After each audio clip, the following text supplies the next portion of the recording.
말씀의 제목은요 조금 특이합니다. 아무것 아닌 아브람이 되겠습니다. 아무것 아닌 아브람. 아무것이라는 말이 무슨 뜻이죠?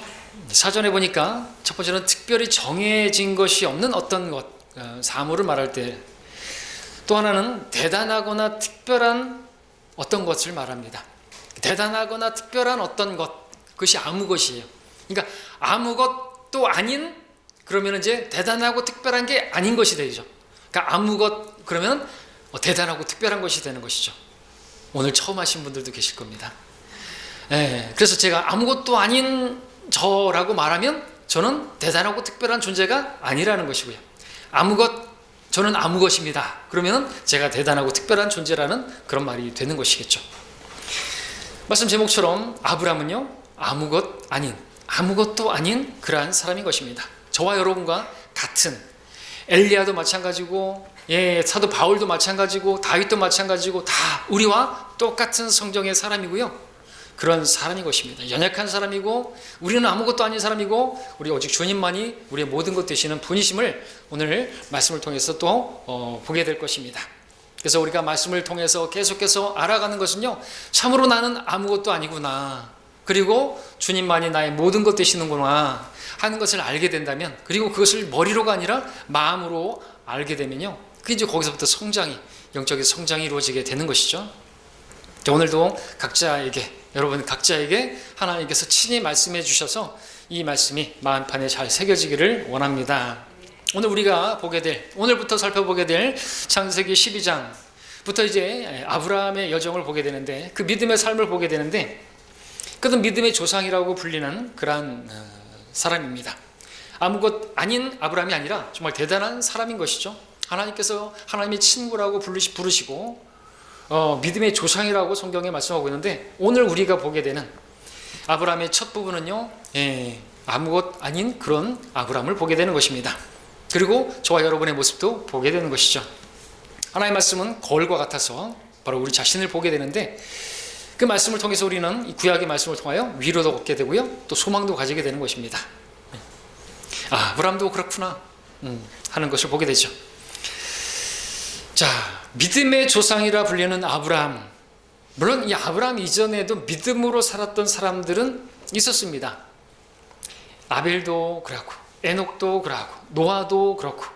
그럼에도 성경은 아브라함을 우리 믿음의 조상이라고 부르고 있습니다. 그 이유는 아브라함이 오직 우리가 구원받은 것처럼 믿음으로 또 하나님의 은혜로 구원받은 것을 잘 보여주고 있기 때문에 그렇죠. 그리고 하나님을 따르는 그 믿음의 삶에 대해서 아브라함이 분명하게 보여주고 있기 때문에 그렇게 말씀하고 있습니다.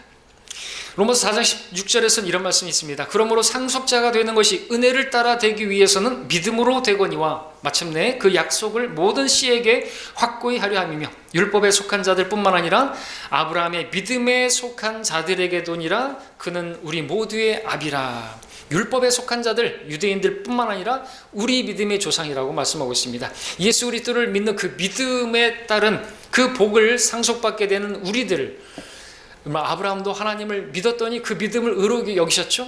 하늘의 별을 바라보라, 네 자손이 그와 같이 될 것이다. 믿었습니다. 그 믿음을 보시고 하나님께서 의롭게 여기셨어요. 우리도 예수님을 믿었더니 그 약속의 씨로 오신 예수 그리스도, 그분께서 나를 위해서 죽으셨다는 사실을 믿었을 때 하나님께서 여러분들의 그 믿음 보시고 여러분 의롭게 여기시고 여러분 의롭다고 칭해 주신 것이죠. 우리가 의롭게 살아서 의롭게 되지 못하고 하나님께서 보내신 예수님을 믿음으로 말미암아 그 믿음 보시고 우리를 의롭다고 인정해 주시는 것이 하나님의 은혜인 것입니다. 그렇게 우리는 은혜로 구원을 받았고, 그래서 우리는 아브라함이 우리 믿음의 조상이라고 그렇게 성경은 말씀하고 있는 것입니다. 때문에 우리가 보게 될 아브라함은요, 다른 누구의 조상이 아니라 바로 우리 믿음의 조상의 이야기로 우리가 읽을 수가 있어야 되겠죠.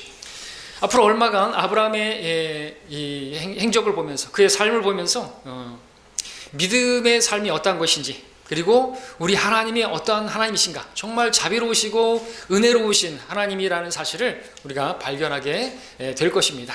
정말 그렇습니다. 자비로우시고 은혜로우시고 노하기를 더디하시고 오래 참으시는 그러한 우리 주님을 보게 되는 것이죠. 앞으로 얼마간 이제 아브라함의 삶을 보면서 그것을 보기를 원합니다. 자, 그럼 이제 아브라함의 출생부터 한번 보겠습니다. 아브라함의 출생 11장을 보겠습니다. 11장 26절입니다. 11장 26절에 보니까 테라는 70년을 살고 아브람과 나홀과 하란을 낳았더라고 기록하고 있습니다. 아브라함의 출생, 아버지는 테라입니다. 그리고 그의 형제들은 나홀이 있고 하란이 있습니다. 테라가 70년을 살고 아들들을 낳았습니다. 그 아들들은 아브라함이 제일 먼저 나오고 나홀이 그 다음 나오고 하란이 나오는데, 그렇다고 해서 아브라함이 첫째 장자는 아닌 것이죠. 어떻게 알 수 있는 것입니까? 28절을 보게 되면은 거기서 하란이 그의 출생지였던 칼디아 우르에서 아버지 테라보다도 이 하란이 먼저 죽었어요. 이게 하란이 장자로 보입니다. 왜 먼저 죽었는지는 모르겠습니다. 근데 29절에서는 아브라함과 나홀, 제가 28절만 읽었죠? 그렇죠? 29절 30절까지 읽어야 되겠습니다. 29절 30절. 아브라함과 나홀이 각자 아내를 얻었으니 아브라함의 아내의 이름은 사레요, 나홀의 아내의 이름은 밀카니 하란의 딸이요, 하란은 밀카의 아비이고 이스카의 아비더라. 사레는 임신하지 못함으로 자식이 없었더라 기록하고 있습니다. 자, 28절에서 그 하란이 칼데아 우르에서 먼저 죽었다 그랬죠. 아버지 테라보다 먼저 죽었다고 했죠. 29절에서는 이제 아브라함과 그 나홀이 아내를 얻게 되었는데, 그 중에서 이 나홀의 아내의 이름이 뭐라고요? 밀카. 근데 그 밀카는 누구의 딸이라고요? 하란의 딸이라고 했습니다. 그러니까 이 나홀은요, 형의 딸과 결혼한 것이죠. 그러니까 상당한 나이 차가 있는 것으로 보이고요. 당시에는 이런 가족 혼이 허락되어졌기 때문에 그것이 죄가 아니었습니다. 그러니까 상당한 나이가 차이가 나는 형으로 보이는 거죠. 그래서 첫째는 바로 하란으로 볼 수가 있습니다. 그리고 이 나홀은 이후에 이삭과 결혼하게 될 리브카, 그리고 그녀의 오라비인 라반의 할아버지가 되고, 하란 같은 경우에는 또 아브라함이 데리고 나온 롯의 아버지가 됩니다. 롯의 아버지가 바로 하란이기도 한 것이죠. 밀카도 있고요. 자, 근데 30절에서는 우리에게 한 가지 사실을 알려주고 있는데, 아브라함의 아내인 사레가 임신하지 못하는, 자식을 낳지 못하는 그러한 불임의 여인이었다는 것을 기록하고 있습니다. 자, 그 다음 우리 31절을 보게 되면 테라가 그의 아들 아브라함과 하란의 아들인 그의 손자 롯과, 그래서 말씀드렸죠, 하란의 아들이 롯이었다. 형의 아들이 롯이고, 그 형이 죽으니까 아브라함이 그 롯을 데리고 이제 떠난 것을 우리가 알죠. 그의 며느리인 아브라함의 아내 사레를 데리고 칼데아 우르로부터 나와서 가나안 땅으로 가려고 하더니 그들이 하란에 와서 거기에서 거하니라. 자, 칼데아 우르에 살던 테라가 아브라함의 그 가정, 이제 사레와 아브라함, 그리고 하란의 아들인 롯과 데리고 이제 가나안 땅으로 떠나려고 했습니다. 근데 가나안 땅에 들어가지 못하고 하란에 거하게 되었다고 성경은 말하고 있습니다. 그리고 이어지는 32절 말씀처럼 이제 테라는 205세의 나이로 하란에서 죽게 되지요. 그리고 이제 아브라함이 가나안 땅으로 떠나게 되는 것을 보게 되는데, 여기서 잠시 우리 사도행전 7장을 함께 보겠습니다.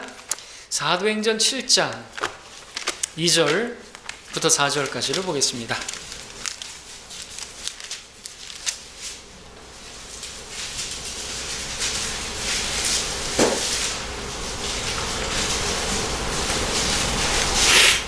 사도행전 7장 2절부터 4절까지를 읽습니다. 찾으실 줄 알고 읽겠습니다. 스테판이 말하기를, 부영 여러분 경청하라. 우리 조상 아브라함이 하란에 거하기 전 메소포타미아에 있을 때 영광의 하나님께서 그에게 나타나셔서 말씀하시기를, 너는 내 고향과 내 친족을 떠나서 내가 내게 보여줄 땅으로 가라 하시니, 그가 칼디아인의 땅에서 나와 하란에서 살았고, 그의 부친이 죽은 후에는 하나님께서 그를 그곳에서 여러분이 현재 살고 있는 이 땅으로 옮겨주셨느니라.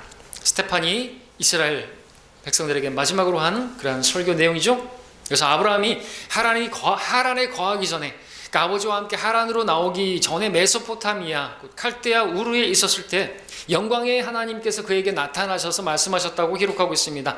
그때 주셨던 그 말씀은 3절의 말씀처럼 고향과 친족을 떠나서 가나안 땅으로 가라는 것이었습니다. 그러나 4절의 말씀처럼 아브라함은 한 번에 가나안 땅으로 가지 못했고 그의 부친이 죽을 때까지 하란에 바로 거하고 있었다. 그리고 이제 아비 테라가 죽으니까 가나안 땅으로 바로 이들이 있는 그 땅으로 들어오게 되었다 말씀을 하고 있습니다. 자, 여기서 이제 잠시 아브라함이 처음에 영광의 하나님께 부름을 받게 된, 그래서 하나님을 따르게 된 그 배경에 대해서 잠시 우리가 생각해 보도록 하겠습니다. 지금 이 말씀에서 보면 아브라함이 살던 곳이 메소포타미아라고 말하고 있습니다. 칼데아 우르를 말하고 있죠. 메소포타미아 하면 여러분들이 떠오르는 말이 뭡니까? 인류 4대 문명의 발상지라는 그런 말을 들어본 적이 있을 것입니다. 그렇게 인류 4대 문명의 발상지라는 곳에서 바로 아브라함이 살고 있었더랬죠. 오늘날 보면 대도시에 문명이 발달된 많은 사람들이 모여 살던 그러한 도시였던 것이죠. 그곳에서 살던 아브라함의 삶을 한번 상상해 보십시오. 대체적으로 만족스럽고 그리고 행복한 그러한 삶을 살고 있었을 것입니다. 문명의 발상지라고 하는 좋은 곳에서 살았기 때문에 물질적으로 그닥 부족함이 없었을 것이고, 아버지 테라 같은 경우에도 그 아들 하란이 먼저 죽었기 때문에 가족에 대한 그 애정이 더 컸을 것이고, 그래서 그 자식들에 대해서 더 따뜻한 자상한 아버지였을 것입니다. 그리고 아브라함의 아내는 여러분이 아시는 것처럼 아름다운 여인이었습니다. 그 사례는 아름다운 여인이었고, 나머지 가족들도 그렇게 별 문제 없이 건강하게 잘 살고 있었을 것입니다. 정말 완벽한 것처럼 보이죠. 그런데 그런 아브라함에게 유일하게 한 가지 부족한 점이 있었으니 자녀가 없었다는 것입니다. 대를 이어갈 아들 하나만 있었다면 모든 게 완벽했을 텐데 영광의 하나님께서는 아브라함에게 아들을 주시지 않았습니다. 한 가지 부족한 것을 허락하셨다라는 것이죠. 다른 모든 것들은 자기 힘으로 어떻게든 다 이룰 수 있을 것 같은데 아들을 낳는 문제만큼은 그것은 어떻게 할 수 없는 문제죠. 정말 하나님께서 해주시지 않으면 안 되는 문제였던 것이죠. 이처럼 하나님께서 아브라함에게 이와 같은 절실한 부족함을 허락하신 것으로 보이는데 그 이유가 무엇일까요? 바로 그것을 통해서, 그 부족함을 통해서 하나님께서 자신에게로 아브라함을 이끌기를 원하셨기 때문이죠. 그리고 이러한 하나님의 인도하심은 오늘 저와 여러분에게도 동일한 것이죠. 하나님께서는 오늘 우리에게 딱 맞는 부족함을 허락해 주시는 분이십니다. 어떤 성도에게는 경제적인 부족함을, 어떤 성도에게는 가정적인 어떤 어려움을, 어떤 성도에게는 건강의 어떤 부족함을 허락해 주시기도 하시고, 어떤 성도에게는 성격적인 부족함을 허락해 주시기도 하시고, 하나님께서는 어쨌든 그런 것들을 허락하셨다면 가장 좋은 것을 우리에게 허락해 주시는 분이십니다. 하나님께서 이러한 연약함과 부족함과 아픔과 괴로움과 그런 문제들까지 우리에게 주시는 이유는 그런 문제들을 통해서 그 모든 문제를 해결해 주실 수 있는 하나님께로 우리를 이끌기 위함인 것이죠. 그래서 여러분들도 오늘 이 자리에 있는 것이죠. 하나님께서 인도하셔서, 하나님께서 이끄셔서 여러분에게 부족함을 허락하셨고, 여러분 그 부족함을 채울 길이 없어서 여러분 주님 앞에 나온 것이죠. 만약 우리에게 부족한 게 없었다고 한다면 우리는 하나님을 찾지 않았을 것입니다. 맞습니까? 그러나 이제는 우리가 고백합니다. 주는 나의 목자시니 내게 부족한 것이 없으리로다. 주님을 만난 사람들의 증거죠. 그전에는 부족함이 있었습니다.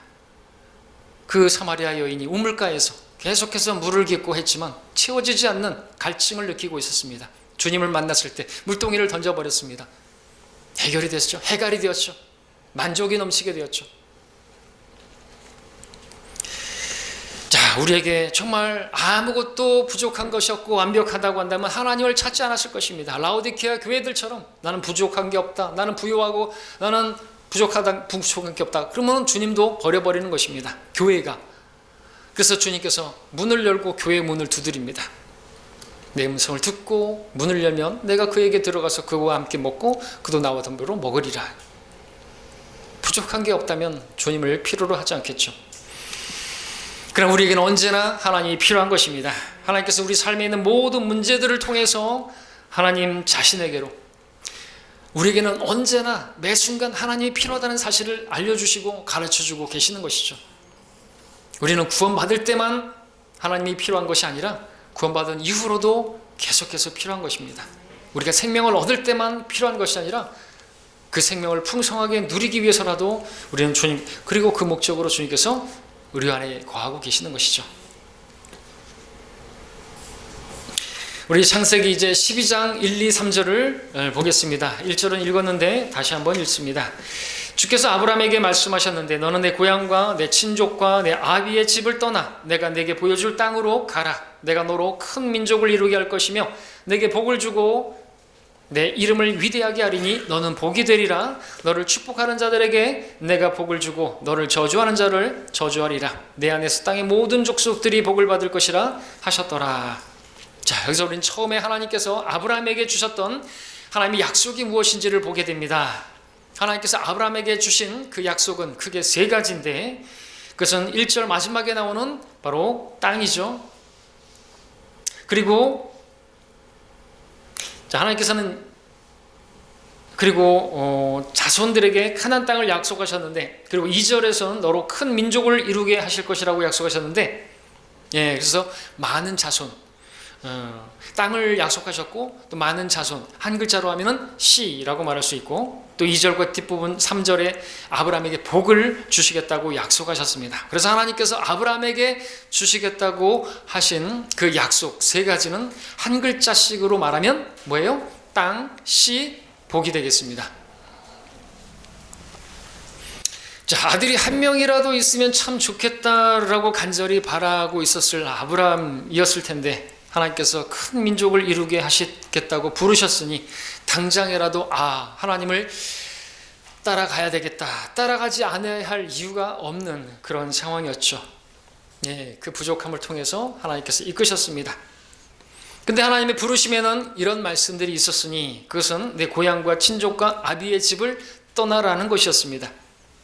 다시 말해서 하나님을 알지 못하던 때 그 과거의 삶을 뒤로 하고 새로운 인생의 길 오직 하나님만을 신뢰하고 하나님만을 믿음으로 살아가는 그 삶을 시작하라는 것이었죠.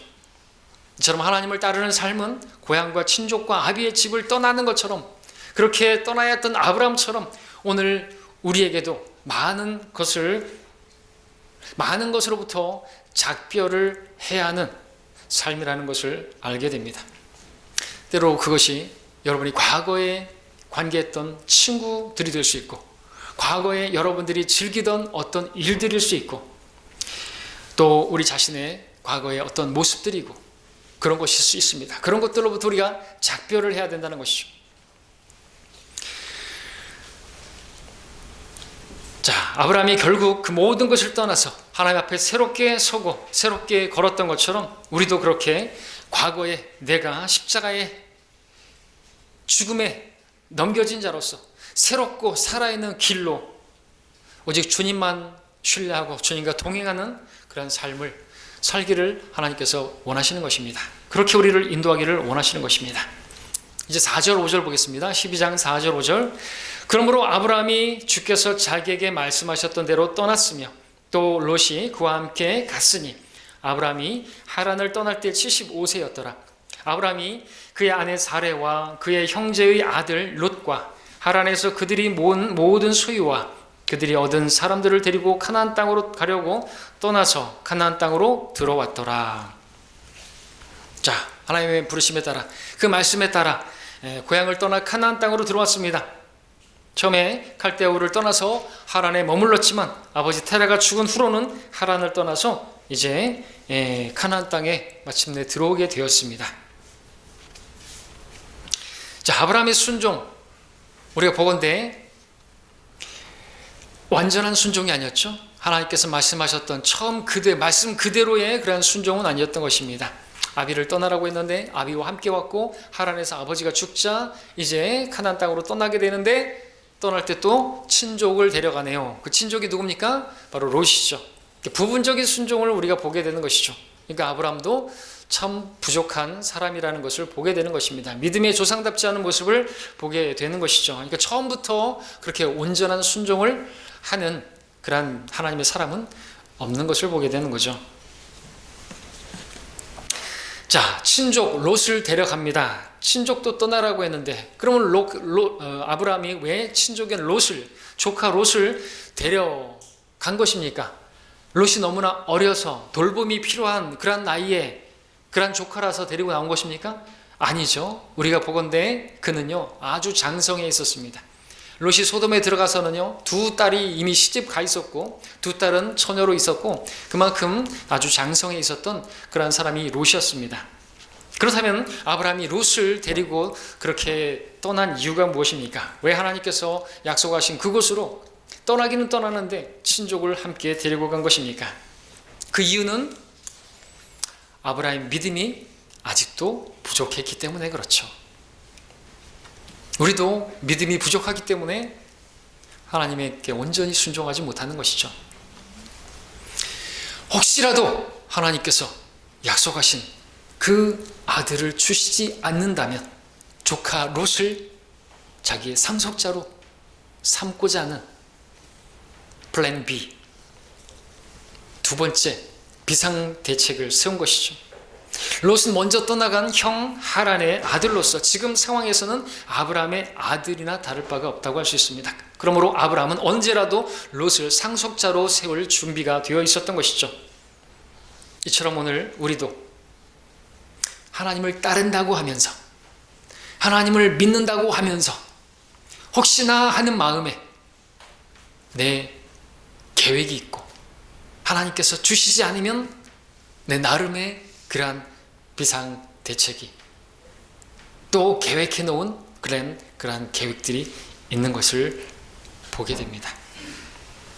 하나님을 신뢰한다고 하면서 사람의 방법을 의지할 때도 있고 하나님께 다 맡긴다고 하면서 나의 계획을 여전히 붙잡고 있는 그러한 우리의 모습을 볼 때가 있는 것이죠. 그런 우리들이죠. 그러나 우리가 하나님을 더 알게 되기를 바랍니다. 하나님이 어떠한 분이신지를 우리가 더 알아야 되겠죠. 그분은 참으로 우리가 믿을 만한 분이십니다. 우리가 그래서 신뢰할 만한 분이고 모든 걸 맡길 수 있는 분이시고 그분은 선하시고 자비로우시고 은혜로우시고 실수가 없는 분이시고 완전한 분이신 우리 하나님인 것을 우리가 더 분명하게 확실하게 알게 되고 믿기를 원합니다. 머리로가 아니라 진짜 마음으로 믿기를 원합니다. 그래서 우리가 날마다 우리 믿음이 커지고 강해져서 오직 주님만을 붙들기를 원합니다. 어떤 상황에서라도 말이죠. 이제 12장 7절을 보겠습니다. 12장 7절에서 주께서 아브라함에게 나타나시어 말씀하시기를 내가 이 땅을 내 씨에게 주리라 하시니라. 그가 그곳에서 자기에게 나타나신 주께 제단을 쌓았더라. 마침내 아브라함이 하나님의 순종해서 약속의 땅에 왔으니까 하나님께서 이 땅을 네가 밟고 있는 그 땅을 내게 주고 내 씨에게 주겠다고 씨도 약속하시고 땅도 다시 한번 확인시켜 주시는 것을 보게 되는 것이죠.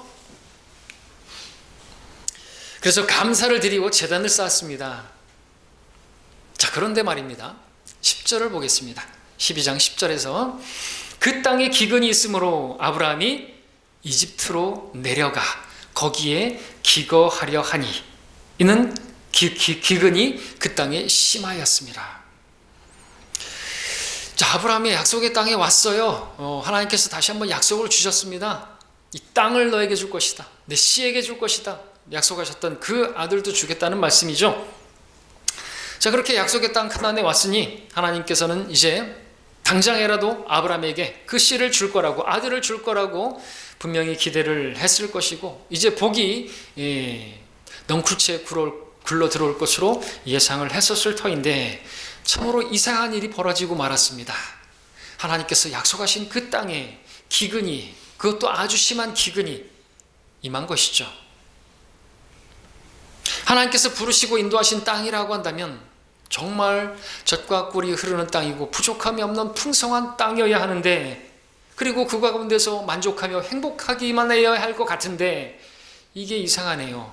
현실은 그렇지가 않네요. 왜 이런 일이 벌어진 것일까요?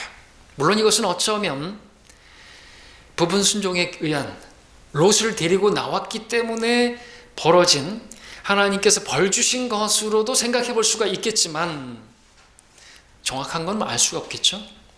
그러나 전체적으로 본다면 하나님께서 아브라함을 시험하시고 아브라함을 훈련하시기 위한 과정 가운데 허락하신 상황으로 우리가 보기를 원합니다. 자, 이제 우리가 먼저 여기서 하나님의 인도하심에 순종한 결과가 기근일 수 있다는 사실을 우리가 깊이 생각해 볼 필요가 있습니다. 순종의 결과가 축복만이 아닐 수 있다는 것이죠. 예를 들어서 모세가 이집트의 모든 보화를 버리고 하나님의 백성과 함께 고난받는 것을 택하였을 때 그에게 닥친 것은 절대적인 그들의 지지와 신뢰가 아니라 불평이고 불만이었습니다. 많은 고난이 그를 기다리고 있었습니다.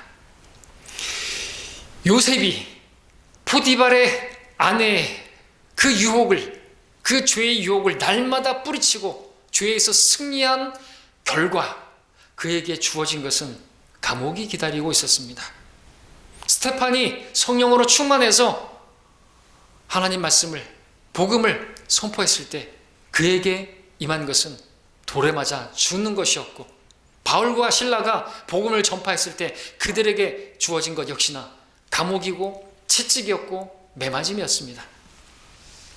우리가 이처럼 주님을 따르는 길에 기근이 있고 고난이 오고 박해가 있고 시련이 오는 것은 내가 잘못된 길을 걸어가고 있기 때문에, 걸어왔기 때문이 아니라는 사실을 우리가 생각해 볼 수가 있죠. 오히려 그 모든 일들은 우리의 믿음을 연단하시고 더 강하게 세우시며 오직 죽은 자를 살리시는 하나님만을 신뢰하게 하려 하심이라는 그러한 목적이 있는 것입니다. 아주 매주 정상적인 믿음의 훈련의 과정이라는 것을 알 필요가 있는 것이죠. 예수님 믿으면 만사 형통하는 것이 아닌 것이에요. 하나님께서 약속하신 것은 비 없는 날이 아니고 늘 좋은 날만 있는 것이 아니고 꽃길만 걷는 일이 아닌 것입니다. 우리 길은 고난의 길이고 가시밭 길이에요. 우리 주님께서 그런 길을 가셨는데, 그리고 그 길을 남겨두시고 우리를 부르고 계시는데 우리가 꽃길을 걷기를 원한다면 그것은 말이 안 되는 것이겠죠. 그러므로 우리에게 메마름이 오고 고통과 시련이 올 때 눈을 들어 우리 주님을 바라볼 수 있어야 되겠죠. 이것을 가지고 무엇을 하실 것인가, 우리 하나님의 계획에, 하나님의 모든 일에 합력하여 선을 이루실 그 주님을 바라봐야 하겠죠. 자, 그런데 여기서 참으로 안타까운 것은 아브라함이 이 믿음의 시련이라는 것을 처음 경험하다 보니까 완전히 실패하고 말았다는 것입니다. 12장 10절에 아브라함이 이집트로 내려가 거기에 기거하려 하니 라는 말씀을 보게 됩니다. 이해는 합니다. 기근이 있으니까. 그러나 거기 내려가서 정착해서 뿌리 내리고 살겠다는 것도 아니고 잠시 거주하는 게 아니라 기거하려고 내려간 것인데, 어쨌든지 간에 하나님께서는요 분명히 말씀하시지 않았습니까? 방금 전에 그 땅을 내 씨에게 주겠다고 말씀하셨지 않습니까? 그 땅을 내게 주겠고 내 씨에게 주겠다고 말씀하셨는데, 아브라함은 언제 하나님께서 그런 약속을 주셨나 는 듯이 그 땅을 아주 가볍게 여기고 이집트로 내려갔던 것이죠. 이집트의 나일강 문명, 그 나일강 문명 역시나 세계 4대 문명의 발상지 중에 하나로서 메소포타미아 출신의 아브라함에게는 매우 익숙한 그러한 환경이었고 세상이었을 것입니다. 그러므로 아브라함은 기근을 만나자 훌쩍 바로 그 4대 문명의 발상지인 이집트로 내려가 버렸습니다. 그 내려가는 일이 있어서 너무나 주저없는 것 같아요. 기도해 보거나 주님의 뜻을 물어보거나, 금식을 먹을 게 없으니까 금식을 할 수 있는 자연스러운 환경인데도 너무나도 당연하고 자연스럽게 자기 판단과 자기 생각과 합리적인 그리고 아주 현실적인 결정을 내리는데 이집트로 내려가자. 이 모습이 바로 우리의 모습이죠. 우리도 문제가 올 때 너무나 쉽게 하나님을 기억하지 못하고 세상으로 내려갈 때가 많습니다. 세상의 도움과 세상의 방법과 하나님께서 주신 믿음의 훈련 그 과정을 그냥 비껴가고 지나쳐 버리려고 하는 때가 많이 있는 것입니다. 그런데 말입니다. 그러한 아브라함의 선택은 틀렸고 보다 더 어려운 환경에 들어가게 되는 것을 보게 됩니다. 11절부터 13절 보겠습니다.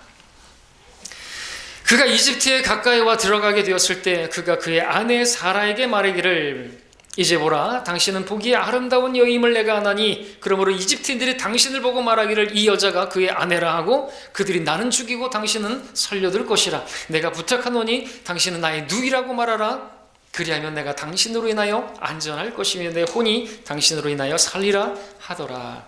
아브라함은 이집트 들어가기 전에 한 가지 약속을 아내에게서 얻어냅니다.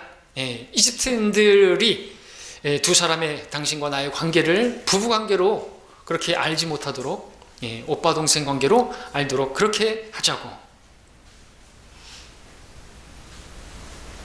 그렇게 말하자는 것입니다. 왜냐하면 아브라함이 그 아내가 너무 이뻐서 이쁜 게 죄인가요? 너무 이뻐서 그 이집트인들이 나는 죽이고 당신은 살려둘 게 뻔해 하나님 믿지 않는 자들이라 자신이 죽을까봐. 그런데 말입니다. 이게 말이 안 되는 거 아십니까? 아브라함이요 하나님의 약속을 믿었다면 하나님의 말씀을 믿었다면 땅을 떠나지 않았을 것이고 하나님의 그 약속을 믿었다면 자기가 죽임당할 것을 두려워할 필요가 없겠죠. 아내를 빼앗길 것에 대한 것도 두려워할 필요가 없겠죠. 왜? 하나님께서는 씨를 주시겠다고 했잖아요. 복을 주시겠다고 했잖아요. 재앙을 만난다고요? 이집트에 갔는데 어쨌든 첫 단추가 잘못되니까 다 잘못되고 있어요.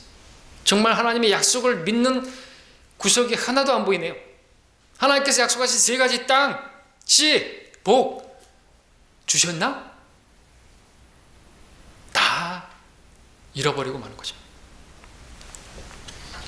분명하지만 하나님의 말씀을 믿었다면 하나님께서 주신 땅을 떠나면 안 되고요. 하나님의 말씀을 믿었다면요. 자기가 죽게 될 거라고 자기 생명에 대해서 또 자기 아내에 대해서 걱정할 필요가 없을 것입니다. 마찬가지겠죠? 저와 여러분도 하나님께서 말씀하신 약속의 말씀을 우리가 믿는다면 우리도 두려워할 필요가 없는 거죠. 걱정할 필요가 없어요. 공중의 새들도 먹이신다고 말씀하십니다.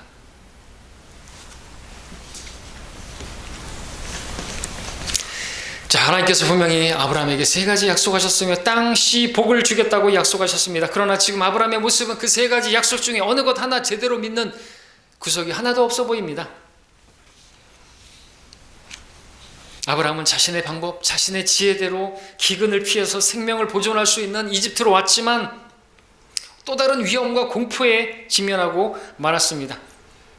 그리고 그 문제를 해결하는 방법으로 또다시 자기의 지혜를 의지하는, 그래서 사례가 자기 아내가 아니라 누이라고 거짓말하는 것이었습니다.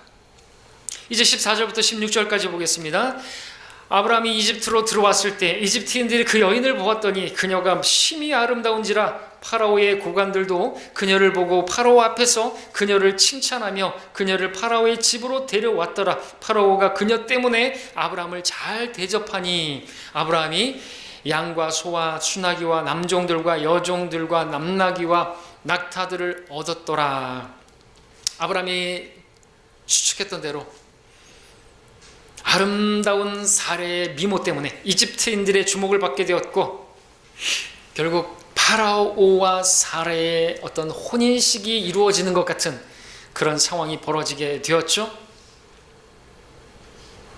아브라함과 사례는 서로 약속한 대로 오빠 누이 그러니까 오빠와 동생 관계로 밝혔을 것이고, 이집트인들은 그 말을 듣고 기뻐했을 것이고, 파라오에게 소개했을 것이고, 파라오는 아내로 맞을 준비를 하고 있었던 것이죠. 16절 말씀처럼 파라오는 그 사례로 인해서, 아브라함의 그 아내 사례로 인해서 아브라함이 잘 대접했고 가축들과 종들을 많이 주었습니다. 이게 뭐죠? 뭐죠? 혼사 뭐예요? 하여튼 그거. 그러니까 뭐라 그래요? 혼인예물? 하여튼 그것으로 주는 것으로 보이죠? 자, 그런 것들을 받았어요. 엄청난 그 혼사품 뭐 하여튼 그걸 받았어요. 그걸 받았는데 아브라함이 기뻤을까요? 전혀 기쁘거나 즐거운 그런 환경이나 그런 상황이 아닌 것이죠. 많은 재산을 얻었다고 해서 지금 좋아할 만한 상황이 전혀 아닌 것이죠. 자, 우리는 여기서 아브라함의 그 상황에 따른 합리적이고 그러한 선택이, 육신의 지혜와 방법이 얼마나 큰 문제를 일으키는가를 발견할 수 있습니다. 아브라함은 하나님께서 약속하신 땅을 스스로 떠나왔고, 하나님께서 약속하신 그 씨에 대한 약속도 스스로 걷어차버렸습니다. 여기서 그의 아내인 사레를 파라오에게 뺏긴다고 한다면 하나님께서 그 아브라함 그 가정을 통해서 이루시고자 하시고 또 그에게 허락하시고자 하시는 그 계획이 다 망가져 버리는 것이에요. 하나님의 약속이 이루어질 수가 없게 되는 것이죠. 이때 아브라함의 마음이 어떠했겠을까요? 완전히 무너졌겠죠. 그것을 안다면, 하나님께서 약속하신 그 세 가지를 생각해 본다면 스스로 다 걷어차 버린 꼴이 되었어요. 자신의 어리석음, 하나님을 믿지 못하는 그 믿음 없음, 그런 자신을 보면서 하나님 앞에 정말 돌이키고 자비와 은혜를 구하는 것 밖에는 그가 할 수 있는 것은 아무것도 없었을 것입니다. 하나님께서 다 주시겠다고 했던 것들을 자기 스스로 자기의 지혜를 의지하고 자기의 방법으로 사용해서 다 무너뜨리고 망가뜨리고 다 걷어차 버렸어요. 이제 아브라함에게는 정말 하나님 말고는, 하나님께서 개입해 주시지 아니하고서는 다른 방법이나 가능성은 전혀 없게 되어버렸습니다. 17절을 이제 근데 보십시오. 17절에 주께서 아브라함의 아내 사레로 인하여 파라오와 그의 집에 큰 역병들로 재앙을 내리시니. 무엇을 보십니까? 아브라함의 모든 소망, 가능성, 그런 것들이 이제 다 사라졌을 때, 다 끝났을 때, 이 17절 말씀은 주께서라는 말씀으로 시작하고 있습니다. 주께서 개입하신 것이죠. 모르긴 몰라도 이때 아브라함은 머리를 쥐어뜯으면서 죄를 뒤집어 쓰면서 하나님 앞에 울며 통곡하며 기도하지 않았을까요? 울부짖지 않았을까요? 주님께서 나에게 주신 그것들 다 잃어버렸습니다. 이렇게 되면 하나님께서 나에게 약속하신 것들 다 잃어버리게 됩니다. 주님, 저를 긍휼히 여겨주시고 자비를 베풀어 주시라고, 주님 개입해 주시라고 부르짖지 않았겠습니까? 그래서 주께서 그렇게 개입하신 것이 아니겠습니까? 여러분, 이처럼 사람의 가능성이 다 사라질 때, 다 끝났다고, 이제 내가 할 수 있는 것이 아무것도 없다고 그 지경이 될 때, 그때 우리가 하나님 앞에 나아가면요, 하나님께서 일하시는 것이죠. 이제 더 이상 내가 어떻게 내 지혜로, 내 방법으로, 세상적인 어떤 것으로 할 수 있는 게 없을 때, 그렇게 될 때 전에 하나님께서 우리에게 바라시는 것은 내가 죽은 자로 여기고 하나님께 나 자신을 맡기라고 말씀하시는 것이죠. 자, 그렇게 다 가능성이 끝날 때 영광의 하나님께서 일하기 시작하는 것을 보게 됩니다. 주께서 자신의 약속을 친히 이루시기 위해서 아브라함의 아내를 보호하시고 파로와 그의 집에 큰 역병들로 재앙을 내리시는 것을 보게 되죠. 이제 이어지는 18절부터 20절까지 보겠습니다. 파라오가 아브라함을 불러 말하기를 내가 내게 행한 이 일이 어찌 된 것이냐? 어찌하여 그녀가 네 아내라고 내게 말하지 아니하였느냐? 어찌하여 너는 그녀는 나의 누이라고 말하였느냐? 그러므로 내가 그녀를 내 아내로 삼을 뻔하였도다. 그러므로 이제 내 아내를 보라. 그녀를 데리고 내 길을 가라 하고 파라오가 사람들에게 그에 관한 일을 명령하니 그들이 그와 그의 아내와 그가 소유한 모든 것을 보냈더라. 주께서 내리신 재앙의 의미를 파라오가 알게 되고 아브라함을 불러서 책망했습니다. 왜 거짓말을 했냐? 왜 네가 네 아내를 누이라고 속였느냐? 도대체 왜 그래? 내가 왜 나한테 왜 그랬어? 내가 너한테 뭘 잘못했니? 왜 나에게 우리 왜 여기에 이런 재앙을 가져오게 했니? 책망을 합니다. 믿음의 사람이 믿음이 없는 이방 왕에게 세상 사람으로부터 책망을 받는 이 모습은 참으로 수치스럽고 부끄러운 모습이 아닐 수가 없습니다. 그럼에도 불구하고 하나님께서 그러한 부끄러움, 그러한 수치를 허락하셨는데 그 이유는 무엇일까요? 아브라함의 자기 평가, 자기 스스로에 대한 평가하고 있는 자기 신뢰, 이런 것들이 완전히 무너지고 자신이 정말 아무것도 아니라는 고백을 받아내기 위해서 오직 하나님의 은혜와 자비만을 바라보면서 주님만을 신뢰하도록 이끌기 위한 바로 그 때문이죠. 이때 아브라함은 분명한 한 가지를, 다른 것은 몰라도 한 가지 분명한 사실은 알게 되었을 것입니다. 그것이 뭐예요? 참으로 나는 아무것도 아니구나.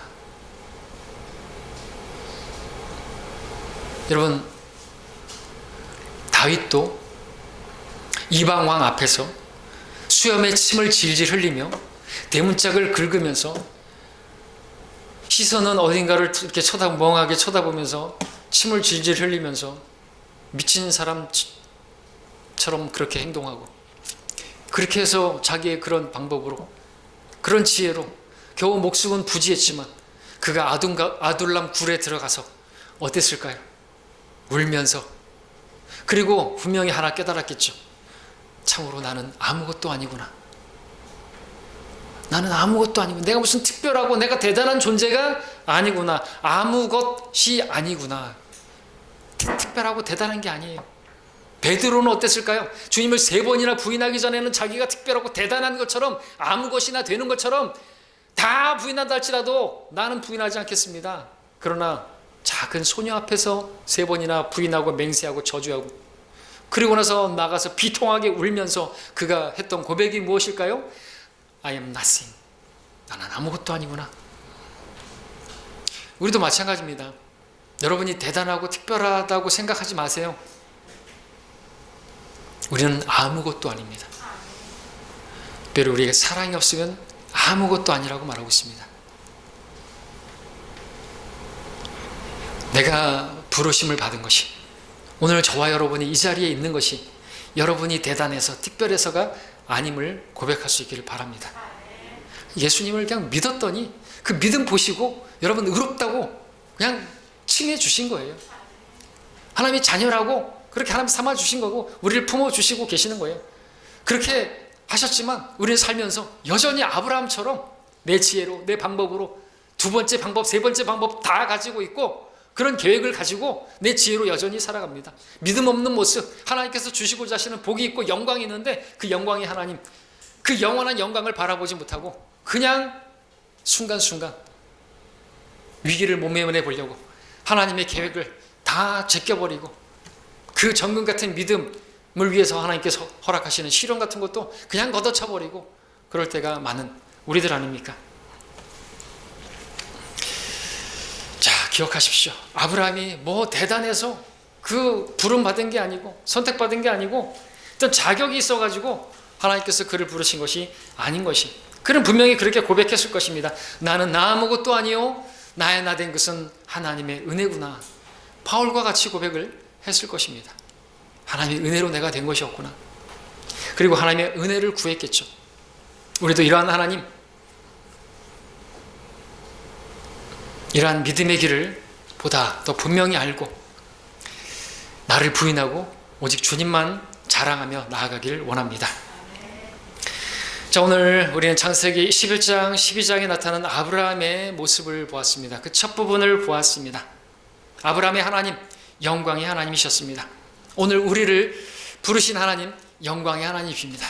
하나님께서 여러분을 부르시는 것은 구원으로만이 아니라 영광으로 부르십니다. 영원한 영광과 함께 그 구원을 받기를 원하십니다. 구원은 시작입니다. 하나님께서 아브라함을 부르셨을 때 고향과 친족과 아비를 떠나라고 하셨습니다. 이처럼 하나님께서는 과거에 내가 예수님과 함께 십자가에 못 박혔고 묻혔고 끝났다고 말씀하십니다. 그러므로 오늘부터 살아가는 우리 믿음의 삶이 주님과 연합한 새로운 생명의 길이 되기를 원하십니다. 하나님께서는 아브라함에게 아들이 없는 절실한 부족함을 허락하셨고 바로 그것을 통해서 하나님께로 이끌기를 원하셨습니다. 그처럼 하나님께서는 오늘 우리 삶 속에서 너무나 간절한 부족함과 연약함을 허락하시고 그것을 통해서 우리의 모든 것 되시고 강함이 되시고 부족함이 없다고 고백할 수 있는 그러한 우리가 되기를 바라십니다. 하나님께로 이끌기를 원하십니다. 하나님께서 약속의 땅 가나안 땅에 아브라함이 왔을 때 하나님께서 그 땅에 심한 기근을 허락하셨습니다. 그처럼 우리가 하나님의 인도하심에 순종하여 따르고 가는 그 길에도 언제든지 고난이 있고 시련이 있을 수가 있습니다. 그것을 기억하시기 바랍니다. 근데 그 기근이 왔을 때 아브라함은 하나님의 뜻을 구하지 않았고 자기 생각, 자기 방법, 자기 지혜로 이집트로 내려갔습니다. 그리고 그곳에서 여전히 자기 생각, 자기 계획대로 모든 일을 진행하면서 결국 하나님께서 자신을 향하여 가지고 계셨던 모든 계획들을 스스로 망가뜨리고 무너뜨리고 다 발길질해 버렸습니다. 망쳐버렸습니다. 그때 아무것도 할 수 없었습니다. 이제 더 이상 아무것도 할 수 없는 아무것도 아닌 자가 되어버렸습니다. 그럼에도 불구하고 우리는 그 모든 것들을 뛰어넘는 초월하시는, 그리고 수습하시는, 그리고 보호하시고 해결하시는 너무나 선하시고 자비로우시고 놀라운 하나님의 은혜를 보게 되었습니다. 우리 하나님은, 여러분의 하나님은 이러한 분이십니다. 그래서 하나님께서는 아브라함 자신이 아무것도 아니고 하나님만이 모든 것이 되시는 분이심을 분명하게 가르쳐 주셨고 아브라함의 믿음이 조금 더 자라고 조금 더 강해질 수 있도록 그렇게 전진할 수 있도록 이끌어 주셨습니다. 이러한 은혜와 자비의 하나님, 사랑의 하나님, 살아계신 하나님께서 여러분들도 부르고 계십니다. 우리를 인도하고 계십니다. 아브라함이 그랬던 것처럼 우리도 순종하기까지 오래 걸리고 또 순종한다고 해도 부분적으로 순종하고 그럼에도 불구하고 오늘 우리에게 선하게 자비롭게 은혜롭게 대해주고 계시는 이러한 주님을 여러분 찬양하지 않으시겠습니까? 이러한 선하신 주님을 더 알기 원하고 말씀을 통해서 발견하고 그리고 이제 조금 더 주님을 신뢰하는 모습을 보여드려야 하지 않겠습니까?